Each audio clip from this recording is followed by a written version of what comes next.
You have probably noticed it before. That strange moment when your partner says something in a particular tone and suddenly you're not looking at them anymore. You're looking at your father. Or when your best friend reacts to stress with a familiar silence and you feel that old childhood loneliness creeping back in. It's not a coincidence. It's not random. You are, without even realizing it, recreating the same emotional patterns you learned when you were small, helpless, and completely dependent on the people who raised you. You are looking for your parents in everyone you love. And tonight, we're going to explore why. Think about the people you've been drawn to in your life. The ones you've loved deeply, the ones you fought with, the ones you couldn't let go of. There's a ghost in those relationships. A quiet, persistent echo. It shows up in the way they criticize you, and how it stings exactly the same way it did when you were a child. It shows up in the way they praise you, and how you feel that same desperate need for their approval. You might tell yourself that this is just what love feels like, that this tension, this push and pull is normal. But deep down, in a place you rarely visit, you know something is off. You know you've been here before. This is the work of your unconscious mind. It's a vast, hidden part of you that stores every memory, every feeling, every forgotten moment of your early years. And it has one primary goal: to return to what is familiar. Even if what is familiar is painful, even if it hurts. Because your unconscious doesn't distinguish between good familiar and bad familiar. It just knows that this landscape of emotion, this particular kind of love, this specific flavor of disappointment is where you come from. It's home. And so, without your conscious permission, it guides you toward people who will make you feel the same ways your parents made you feel. You are trying to go home, again and again, hoping that this time you can fix it. This time you can finally get the love you needed back then. It's a heartbreaking endeavor, a silent, desperate mission to heal a wound you can't even see. You choose partners who are emotionally distant, hoping that this time you can make them stay. You seek out friends who are critical, hoping that this time you can finally earn their unconditional approval. You are replaying the same scene from your childhood, with different actors, on a different stage, praying for a different ending.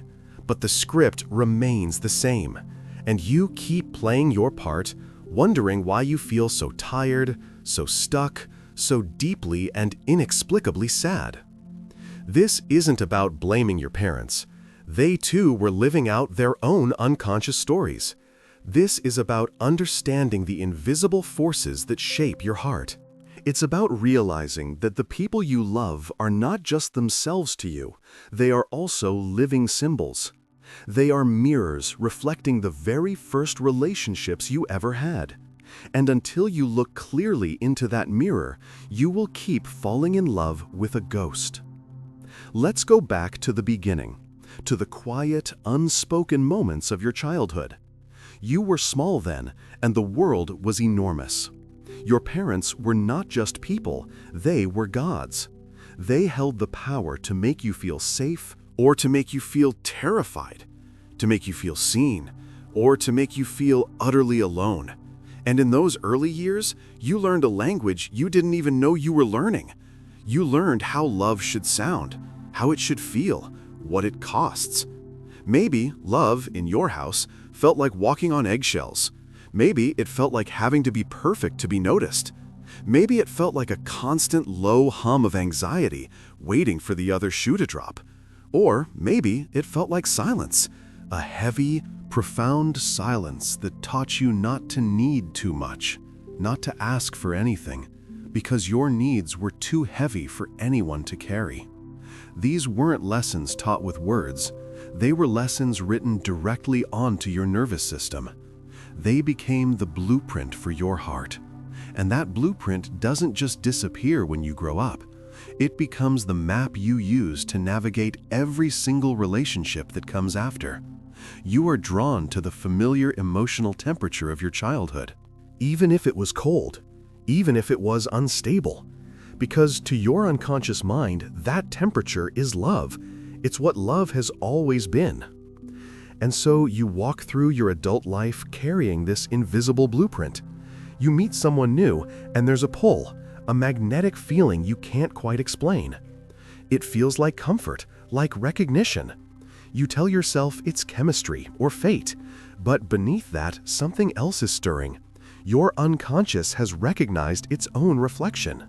It has found someone who speaks the same emotional language you learned as a child, the language of absence, or criticism, or conditional affection, and you mistake that familiarity for intimacy. You believe the intensity of your feelings is a sign of deep connection, when in truth, it is a sign of an old wound being touched. You might find yourself in a relationship where you are constantly trying to prove your worth, where you feel you are never quite good enough, and though it pains you, it also feels deeply, disturbingly right. Because this is the dance you know. This is the dynamic you learned in a house where love felt like something you had to earn. Or perhaps you find yourself with someone who is kind, available, and steady, and you feel nothing. You feel bored, restless. You might even create problems where none exist, because the calm feels unfamiliar, even wrong. Your unconscious equates love with struggle, with longing, with a certain level of pain. So when that pain is absent, it doesn't feel like love. It feels like something is missing. This is the cruel trick your mind plays on you. It convinces you that the chaos is passion, that the anxiety is excitement, that the constant striving for approval is the natural shape of love. You become an actor in a play written decades ago, reciting lines you didn't choose, reacting to cues you don't understand. You find yourself getting into the same arguments, feeling the same hurts, facing the same disappointments, no matter who is standing across from you. The faces change, but the feeling remains the same, a hauntingly familiar feeling. And in your quietest moments, when you're utterly honest with yourself, you might wonder, why does this keep happening to me? Why do I always end up here? It's not bad luck. It's not that you're doomed in love. It's that you are, without realizing it, seeking a second chance. You are trying to return to the original scene of your emotional training, hoping to change the outcome. But they can't. They are merely playing the role your unconscious has assigned to them. This desperate repetition comes at a cost, a quiet, accumulating cost. You start to feel a deep weariness, a soul-level fatigue that sleep cannot fix. You might notice a shortness of temper over small things, a feeling of being constantly on edge. Or perhaps it's the opposite, a numbness, a feeling of being disconnected from your own life, as if you're watching yourself from a distance. The relationships that are meant to fill you drain you. The love that is supposed to feel like a shelter feels like a battlefield you've been on your entire life. This is the collapse, the moment when the strategy of your unconscious mind begins to fail. The moment you can no longer outrun the truth of that old blueprint. You may find yourself crying for no clear reason. You may feel a surge of anger towards someone you love over a minor comment, and the intensity of your reaction frightens you. This is not you overreacting. This is the past reacting. This is the child who was hurt finally speaking through you. The wall between your conscious life and your unconscious memories is cracking, and all that old pain is starting to seep through. You might try to fix it by fixing the other person. If only they would change, then you would finally feel okay. If only they were less critical, more present, more affectionate, then this hollow feeling inside you would disappear. But it never does, because the problem was never truly them. The problem is the template you are holding up to them, the ghost you are asking them to confront for you. They will always fall short, because they are not your parent. They are just a person, trying to love you in their own way, while you are asking them to love you in a way that fixes a history that happened long before they arrived. This is the painful irony. In your attempt to heal an old wound, you create new ones. You push away genuine love because it doesn't feel like the love you recognize. and you cling to painful love because it feels like home. You end up feeling more lonely in a relationship than you ever did on your own. The very thing you wanted to repair, that original feeling of not being good enough or of being too much, is the very thing you keep reinforcing, day after day, relationship after relationship. You are not broken. You are just stuck in a story that is no longer true, but one your heart hasn't yet learned how to stop telling. So what is the way out? It begins with a simple but profoundly difficult act of recognition. It begins when you stop asking, "Why does this keep happening to me?" And you start asking, "What is this pain trying to show me?" The answer is not in the other person. It is in the echo. It is in that familiar sting, that old loneliness, that desperate need for approval. Those feelings are not mistakes. They are clues. They are signposts pointing directly back to the child you once were, in a room you may have forgotten, learning a lesson about love that you never asked to learn. Freud once suggested that we are never truly free from our past. We are only free to understand it, and in understanding, to change our relationship to it. This is your point of understanding. This is the moment you see the invisible strings. The people in your life are not your parents. The criticism from your partner is not the same criticism from your father. The silence from your friend is not the same silence from your mother. But it feels the same because your unconscious mind, in its desperate attempt to master an old pain, has fused them together. It has made them symbols of each other. To break the cycle, you must learn to separate the symbol from the person. You must learn to see the ghost so you can finally stop running from it. Can you think of a moment recently when you felt a wave of emotion that seemed too big for the situation? A moment where a small comment set you spiraling, or a certain tone of voice made you feel incredibly small. In that moment, who did you really feel you were talking to? That moment, that spiral, is not a sign of your weakness. It is the sound of an old door opening inside you, a door you thought you had locked long ago. And behind it stands a child who learned that a certain look means danger, that a particular tone of voice means withdrawal of love. That child is still there, living inside your nervous system. And when the present moment mirrors the past, that child takes over. You are not overreacting to your partner's comment. You are having a very real, very old reaction to a parent's disapproval.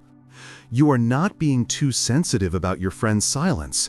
You are reliving the terrifying quiet of a childhood home where emotions were not allowed. This is the collapse of the wall you built to keep those memories buried, and when it cracks, everything floods in. You might find yourself becoming someone you don't recognize. You become clingy, desperate for reassurance, terrified of being abandoned over the smallest disagreement. Or you become cold, shutting down, building a wall so high that no one can get in, just like you learned to do when love felt unpredictable. You pick fights over nothing. You retreat into a sullen silence. You become hypervigilant, constantly scanning for signs of disappointment or anger in the people you love. You are trying to control the outcome this time. You are trying to win a game that was rigged from the start. And the exhaustion is immense. It's a heavy blanket that smothers your joy, your curiosity, your ability to just be. You are so tired of feeling this way. You are tired of the same arguments, the same hurts, the same hollow feeling in your chest after a perfectly normal day. This collapse is not a breakdown. It is a breakthrough trying to happen. It is your psyche's way of forcing you to look at what you've been carrying. The pain is so loud now because it can no longer be ignored. The strategies you developed to survive your childhood, the people-pleasing, the perfectionism, the emotional withdrawal, are now failing you in your adult life. They are breaking under the weight of a truth they were never designed to hold, that you are an adult now, but you were loving with a child's heart. You were trying to get your needs met by people who are not your parents, using a map that leads only to the past. And the disorientation is profound. You feel lost in your own life. You look at the person you love and you see a stranger, or worse, you see the ghost of someone who hurt you long ago. This is the price of the repetition. This is the cost of living an unconscious life. The very patterns you created to protect yourself are now the walls of your own prison. And the key is not in changing anyone else. The key is in finally, gently, turning to face that child inside you who is still so afraid. So what do you do when you find yourself here? In this place of collapse? When the old ways of being no longer work and the pain is too present to ignore? You do the only thing that truly matters. You stop. You stop trying to fix the other person. You stop blaming yourself for being too sensitive. You stop running from the ghost. You turn around and you finally look at it. You acknowledge the child who is still living inside you, the one who learned these painful lessons about love. You don't have to have a dramatic flashback or remember every detail. You just have to accept a simple, profound truth. The intensity of your reaction in the present is almost always a measure of a pain from the past. Your partner's forgetfulness isn't just forgetfulness. It's a trigger that sends you back to a time when you felt unimportant. Your friend's criticism isn't just criticism. It's an echo of a voice that made you feel you were never good enough. When you understand this, everything changes. The problem is no longer out there, in the world or in the people you love. The problem is the invisible wound you carry and your desperate, unconscious attempt to get someone else to heal it for you. This understanding is not about finding a villain or a victim. It is about reclaiming your own story. It is about realizing that you are not broken, but you are responding to a world through a filter of old fears, and that filter can be cleaned. You can learn to separate the past from the present. You can learn to hear your partner's words without hearing your father's voice layered over them. You can learn to feel a friend's silence without it plunging you into the profound loneliness of your childhood home. This is the point of understanding. The moment you see the strings, you are no longer just a puppet. You can begin the slow, gentle work of untangling yourself. When was the last time you felt a deep, old sadness surface during a completely ordinary moment? What was it really about? If this quiet truth found a place inside you, if it made something feel clearer, consider liking this video and subscribing to the channel. It helps more than you know. Thank you for listening. This is where the real work begins. Not with grand gestures or dramatic changes, but with a quiet shift in your attention. The next time you feel that familiar sting, that surge of anxiety, that old loneliness creeping in, I want you to try something different. Instead of reacting, I want you to pause, just for a moment. Take one breath. And in that small space, ask yourself one simple question. How old do I feel right now? You might be surprised by the answer that comes up. You might feel 8 years old, or 5, or 15. That is the key. It's the child who holds the original memory, the original pain, and that child is not a ghost. That child is a part of you, a part that got stuck in time, waiting for someone to finally listen. So when you feel that wave of emotion, instead of directing it at the person in front of you, try turning inward. Speak to that feeling, acknowledge it. You don't need to do anything else. Just say, in the quiet of your own mind, I see you, I feel you. It makes sense that you feel this way. You are not agreeing with the pain. You are not giving into it. You are simply validating a very old, very real part of your experience. You are telling that frightened child inside you that they are no longer alone with this feeling, that you are here now, and you are an adult. You have resources that child never had. You have a voice. You have choices. This is how you start to rewire the blueprint, not by fighting it, but by understanding it. Every time you pause and acknowledge the old pain without letting it dictate your actions, you are teaching your unconscious mind a new lesson. You are showing it that the present moment is safe, that the person in front of you is not your parent, that you can feel the old fear without being consumed by it. Slowly, the ghost begins to lose its power. The echo starts to fade. The people you love will slowly stop being symbols of your past and start becoming who they truly are, flawed, human, and capable of a love that is different from the one you first knew. A love that doesn't have to hurt to feel real. When was the last time you paused to ask the feeling how old it was instead of just reacting to it? If this quiet truth found a place inside you, if it made something feel clearer, consider liking this video and subscribing to the channel. It helps more than you know. Thank you for listening. This is where the real work begins, not with grand gestures or dramatic changes, but with a quiet shift in your attention. The next time you feel that familiar sting, that surge of anxiety, that old loneliness creeping in, I want you to try something different. Instead of reacting, I want you to pause, just for a moment. Take one breath, and in that small space, ask yourself one simple question. How old do I feel right now? You might be surprised by the answer that comes up. You might feel 8 years old, or 5, or 15. That feeling is the key. It's the child who holds the original memory, the original pain. And that child is not a ghost. That child is a part of you, a part that got stuck in time, waiting for someone to finally listen. So when you feel that wave of emotion, instead of directing it at the person in front of you, try turning inward. Speak to that feeling, acknowledge it. You don't need to do anything else. Just say, in the quiet of your own mind, I see you, I feel you. It makes sense that you feel this way. You are not agreeing with the pain. You are not giving in to it. You are simply validating a very old, very real part of your experience. You are telling that frightened child inside you that they are no longer alone with this feeling, that you are here now, and you are an adult. You have resources that child never had. You have a voice. You have choices. This is how you start to rewire the blueprint, not by fighting it, but by understanding it.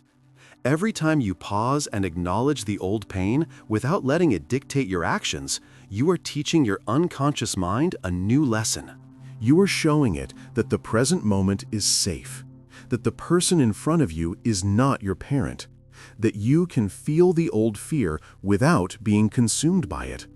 Slowly, the ghost begins to lose its power. The echo starts to fade. The people you love will slowly stop being symbols of your past and start becoming who they truly are, flawed, human, and capable of a love that is different from the one you first knew. A love that doesn't have to hurt to feel real. When was the last time you paused to ask the feeling how old it was, instead of just reacting to it? If this quiet truth found a place inside you, if it made something feel clearer, consider liking this video and subscribing to the channel. It helps more than you know. Thank you for listening.